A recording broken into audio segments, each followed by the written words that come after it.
You're going to love grilling beef chuck steak. It's a delicious cut of meat. It's really kind of close to a ribeye in taste to me, and it comes together really quickly on the grill. Today I'm searing up this gorgeous beef chuck steak. It is a gorgeous slice of meat that people are just not cooking enough. I have a meter thermometer in it that's going to let me know the exact temperature inside while it cooks on my phone. And then this beautiful steak has been seasoned with about a tablespoon of barbecue rub on all sides. And I did also add 2 teaspoons of barbecue sauce.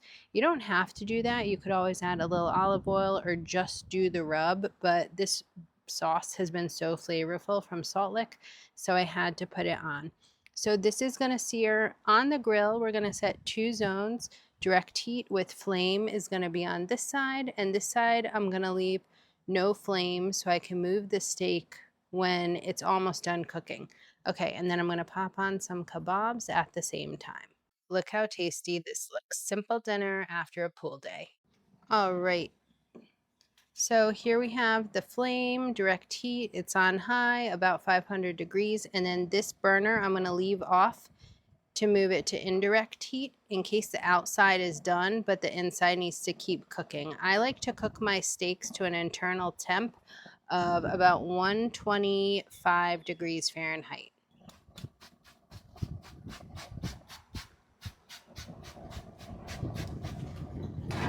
My husband added just a little bit of olive oil to the grill. That's not my favorite way to do it because I think it's dangerous, but to each their own.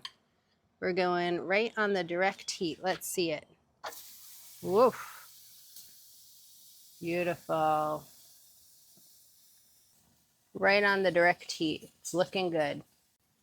All right, we're popping those skewers on the back. They're going to cook up a lot faster. I just put a little bit of olive oil with some barbecue rub and a mixture of onions and peppers. It's really the perfect side dish. Again, these will be ready really fast. Look at that. Delicious. I love doing some kebabs on the side just for a little extra side dish, and they cook up so quickly. All right, we're shutting the grill to let it sear for about 3 to 4 minutes. Okay, it's taking a second for the grill to come back up to temperature. It is a pretty hot grill usually, but we did have it open for a while. We're just going to open it up and check out the kebabs back here. I think they need to flip. It's been about 3 minutes total.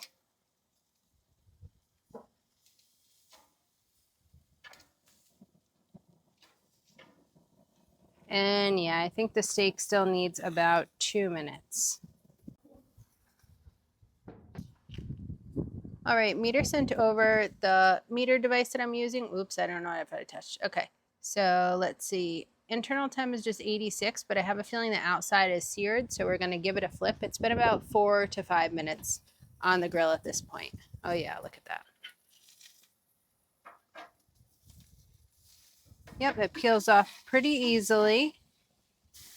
Oh, that looks good. Ooh. I might just move them up top. All right, yeah, we're moving the kebabs up top. They need to relocate because they're getting a little too cooked. They're really almost done.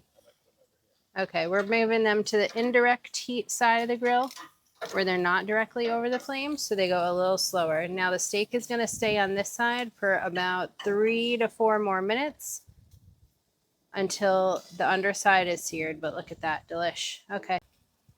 All right, we're almost there. Gonna close this down again. All right, just lifted this back up. It's been about 3 to 4 minutes. Let's check the internal temp. All right, it's at 125. It's coming off. Yep. Ooh, that looks good. Perfect. Are you kidding me? Whoa. Looks so good. Wow, that was fast. These kebabs look so great. Look at that. Serve it with some rice or a salad or some pasta salad. And then you got a whole meal. Delish.